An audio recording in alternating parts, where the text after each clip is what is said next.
Sakura wiped the sleep from her eyes. Another night at the hospital was behind her. Another day of training was ahead. She considered using one of her days off for once, if only to get some sleep. A smile quickly adorned her face. He was coming back today.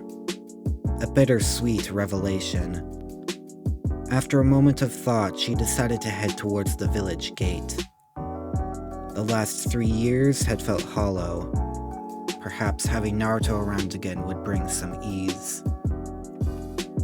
It didn't take long to find someone else waiting at the gates. Hakuyuki had been standing there the past day, waiting. As liaison between the leaf and mist, she heard about Jiraiya's message to Tsunade. Him and Naruto would be home any minute now. "Are you nervous?" Sakura asked, standing beside the Yuki. Haku blinked. "A little?" Sakura smiled. She and Haku had been talking whenever the other was in their respective village. They considered each other very close friends, united by a common desire. Sakura to bring Sasuke home with Naruto's help. Haku to stay at Naruto's side. Anyone who knew them could confidently say that they rarely thought of anything else besides getting stronger. "How much do you think he's changed?" Haku finally asked, fixing her hair for what felt like the 100th time. "More than either of us, I bet," Sakura chuckled. "Don't worry, I doubt his feelings have changed at all." Haku nodded slowly, looking up at the clouds. She lost count how many times she found herself doing so for the past 3 years. Besides Shikamaru, she was probably the expert on cloud gazing these days. "So, how is Zabuza?" Sakura asked, trying to make conversation. "He was named leader of the Mist Anbu a few weeks ago. Lady May was quite insistent he be promoted." "What about Kakashi-sensei? I've barely seen him the last year and a half." Sakura shrugged. "Nobody except Tsunade knows where he went. She claimed he asked for personal leave." The two fell silent for a while, gazing up at the clouds. They then heard the sound of a distant explosion. They looked past the open gates, seeing a streak of fire split the sky. Their shinobi senses kicked in. "What do you think it is?" Sakura asked. Haku frowned. "I don't know. My sensory abilities have been getting worse, so I can't tell what it is." Sakura grimaced. After Naruto left, Haku continually reported that her ability to sense chakra signatures had been decreasing at a noticeable rate. Zabuza initially thought it was her emotions hindering her. However, Kakashi reasoned it was caused by the curse mark. Before leaving, Jiraiya gave the Jonin all the information he had on Orochimaru's curse mark. Although he couldn't explain why, the mark was beginning to have greater lasting effects on Haku. The longer it remained on her body, the more she may be affected. That only pushed Haku to get stronger to compensate. Fortunately, the two had no need to fear. Another girl came running towards them, grinning widely. It was Karin. "It's him! I can feel it!" "Are you sure?" Sakura asked in surprise. Karin's smile was unmistakable. "I could never forget the chakra of a fellow Uzumaki. He's home!" The three girls stepped back as the flames came crashing into earth. It dissipated with a burst of air. Familiar blonde hair and blue eyes standing in the center of the small impact crater. He rose to his full height, staring towards the trio. He focused on Haku, putting his arms out to his side. She swore he never smiled wider. "I'm back," Naruto declared. Naruto almost fell over as Haku slammed into him. Her grip was stronger than expected, her face buried into his chest. He could feel her hold back tears of joy. "It's good to see you again," Sakura smiled, her and Karin stepping forward. Naruto looked up, taking in his friend's new appearances. Sakura kept the red dress, but with a few adjustments. The shoulders were now mesh armor, and the lower half now had pink flower petals covering the cloth. She now wore black gloves and matching Anbu-styled leg armor reaching to her knees. Around her waist was a set of pouches, all holding various medicines and poisons. Underneath her clothing, Naruto could see how much muscle she'd gained, no doubt from her training with Tsunade. Karin wore a purple jacket and matching short skirt.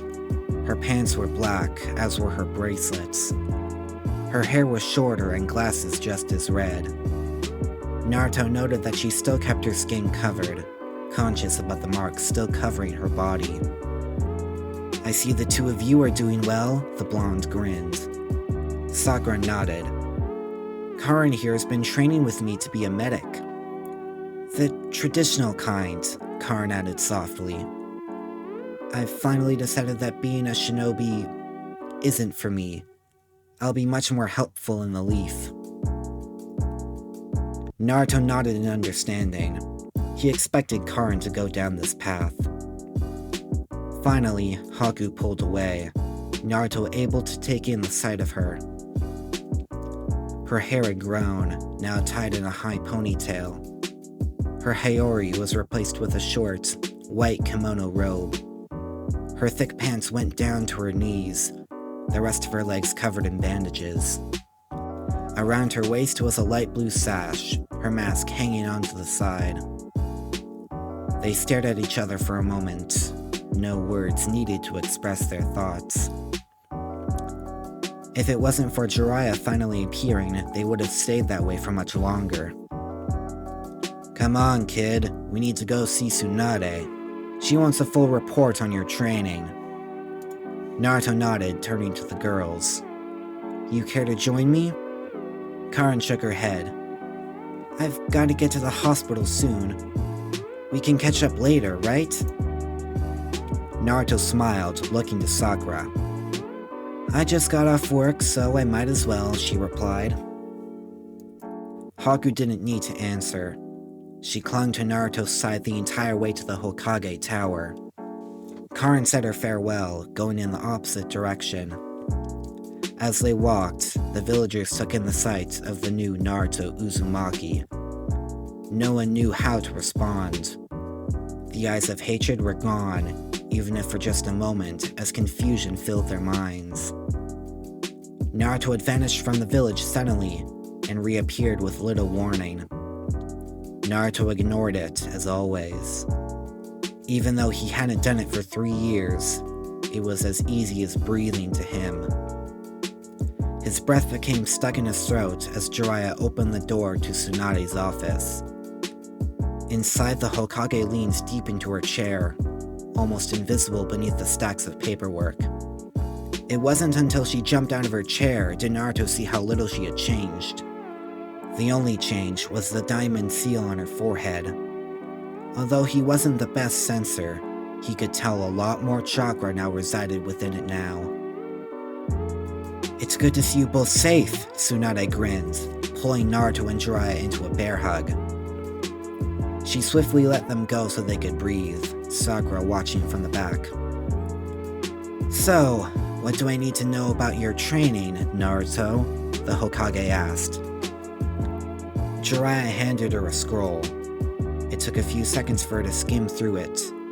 Her eyes widened visibly. She looked up at Naruto, then back at the paper. She frowned. "I find this hard to believe if I'm being honest. All you have left to master is 2 Kekkei Genkai elements?" 3, actually, Naruto corrected. "I encountered a Cloud Anbu possessing Storm Style. I believe it's made using Lightning Style as well as Water, since it's one of the only combinations left. The second is Explosion Style," Jiraiya continued. "It's used exclusively in the stone. We believe a member of the Akatsuki uses it. The last is Wood Style, as you know. Naruto has been unable to train with it for obvious reasons." Tsunade chuckled. "You act like that's something to be worried about."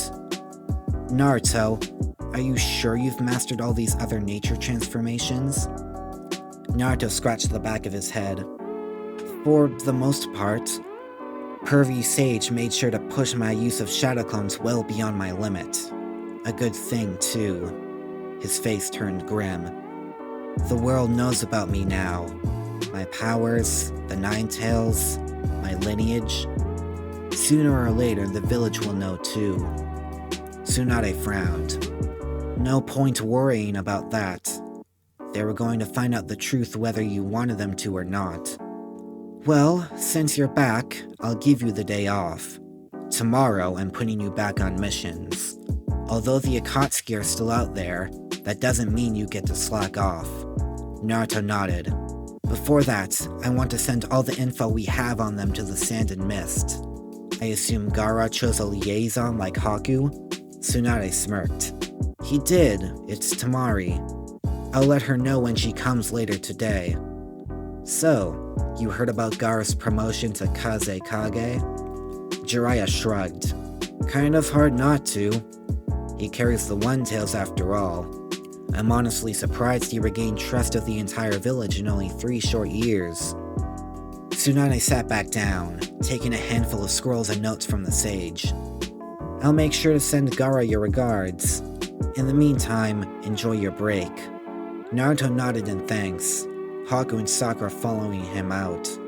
Jiraiya lingered behind, Tsunade staring at him. Be honest with me, Jiraiya. Right now, how prepared is he to fight the Akatsuki? The sage sighed deeply. There is truly no way of knowing. We only know a handful of their members. Itachi Uchiha, Kisame Hoshigaki, Deidara from the Hidden Stone, and the masked man who captured Yagura. I would say Naruto can hold his own against them, but when, I don't know. If he is going to be outside the village, it should always be with others. I would highly suggest keeping an Anbu watching him at all times. Tsunade sunk back into her chair. I was planning to have a small group of Anbu watching him. However, over the last 3 years, we've lost more than I care to admit, both to missions and to him. At this point, I have no choice but to keep all but one team of Anbu inside the village to act as protection. Are you sure it's wise, leaving yourself exposed? Jiraiya asked, sensing no one guarding the Hokage office. Tsunade glanced up at him. I'm the Hokage, the strongest in the village. I can take care of myself. Jiraiya chuckled. I know you can. Training Ground 8, 1 hour later. Are you sure you want to do this, Kiba? Naruto asked as Inuzuka slipped into his fighting stance. I said I wanted a rematch once you came back. I'm not backing down now. Akamaru, who had grown dramatically, barked as well. Haku watched from the sidelines with Shino and Hinata. Team 8 met her and Naruto walking through the village. After a brief reunion, the Inuzuka invoked his challenge from 3 years ago. Naruto wasn't in any position to refuse since he was off duty, and although he wouldn't admit it, he wanted to show off a little in front of Haku. Inuzuka style, fang over fang! A pair of drills dashed towards Naruto. The blonde weaved between the two. They were fast, faster than Naruto expected. Clearly, his peers hadn't been slacking off. Kiba lashed out with sharpened nails, Akamaru biting at Naruto's legs. Naruto did his best to fend off the savage onslaught, but Kiba proved to be faster than him. He slammed a pair of palms against Naruto's chest, sending him skidding across the field. The blonde made a single hand sign before slamming his fist against each other. Earth style, Iron Fist. Kiba's swipes proved ineffective against Naruto's hardened skin. The blonde fought back, landing a solid punch to Kiba's face. He quickly recovered, throwing a series of kicks. Naruto jumped, avoiding Akamaru's fangs. Fire style, Fireball Jutsu. Fang over fang! The drills drew in the flames, barreling towards Naruto. He stomped his foot, a wall sprouting to defend him. It was easily torn down, Naruto catching the two. He threw them to the ground, Akamaru engulfed in smoke, two Kibas dashed at him, their speed increased. Inazuka style, wolf spinning slash! The pair became a white ring around Naruto, attacking from all directions at once. In a matter of seconds, they had broken through Naruto's hardened flesh. They paused their assault for only an instant, both aimed for Naruto's neck. Water style, prison wave. A cylinder of water expanded away from Naruto, catching Kiba and Akamaru inside. He tried to punch his way out, only for the liquid to deform along with him. "Kiba! Use that secret technique you've been practicing!" Hinata shouted from the sidelines. Naruto couldn't help but smile. He noted Hinata seemed a lot more confident compared to 3 years ago, but he still didn't expect her to be yelling at Kiba. The Inazuka smirked, gathering chakra. Akamaru began to do the same, still using Kiba's form. Naruto moved to freeze the water, only for his ears to be bombarded by a deafening scream. The water prison rippled violently before finally falling to pieces. The water fell harmlessly, Kiba and Akamaru catching their breaths. Naruto was on one knee, his head ringing. It took a moment to realize what just happened. Kiba used chakra to amplify his voice to a frequency that was capable of shattering glass. Apparently, it could destroy water constructs too. He had to defend against more taijutsu without the use of his hearing. He channeled more chakra to his eyes and nose, able to block the next few slashes. Kiba was on full offense, attacking with fang over fang next. Rasengan. The sphere of chakra appeared in an instant, canceling out the spinning drills. Naruto coated his hand in flames, sending out blades of red fire. Kiba dodged each one, him and Akamaru backing off. Man-beast transformation! Two-headed wolf! Boyle style. Unrivaled strength. The giant white wolf and the cloud of steam traded blows, Naruto slowly getting the upper hand with his greater strength. He slammed his hand on the ground, the earth beneath the beast shaking. It was knocked off balance, Naruto taking the chance to deliver an uppercut to the beast's chin. The beast's transformation was undone, Kiba and Akamaru landing with a thud. Earth style, earth bindings. Both were unable to escape the stone chains, Kiba begrudgingly accepting defeat. "This isn't over though," Kiba snarled as Naruto freed him. "We'll have another rematch, soon." Naruto nodded, holding out his hands. "I look forward to it." Kiba stared at the open palm before clasping it firmly. After a moment of rest, Kiba walked off, Shino and Hinata following behind. Naruto sat down, taking in a deep breath. If he had the same level of stamina, Kiba and Akamaru would have posed a real challenge. Haku sat down beside him. "You're giving yourself too little credit." Naruto shrugged. "Everyone has been getting stronger. I just hope mine is enough." "It will be," Haku insisted, taking his hand. "And if not, I will add my strength to your own. Promise." Naruto smiled, leaning against Haku's shoulder. The two sat in silence, staring up at the clouds together. If you like what you just heard, consider hitting the subscribe button and bell icon to get notified about new videos. If there's a part you've missed, then check out the entire playlist on screen. If you like this story, please share it with your fellow anime lovers. Any support helps a lot. That's all for now. This is Ninja Kai, disappearing in a golden flash.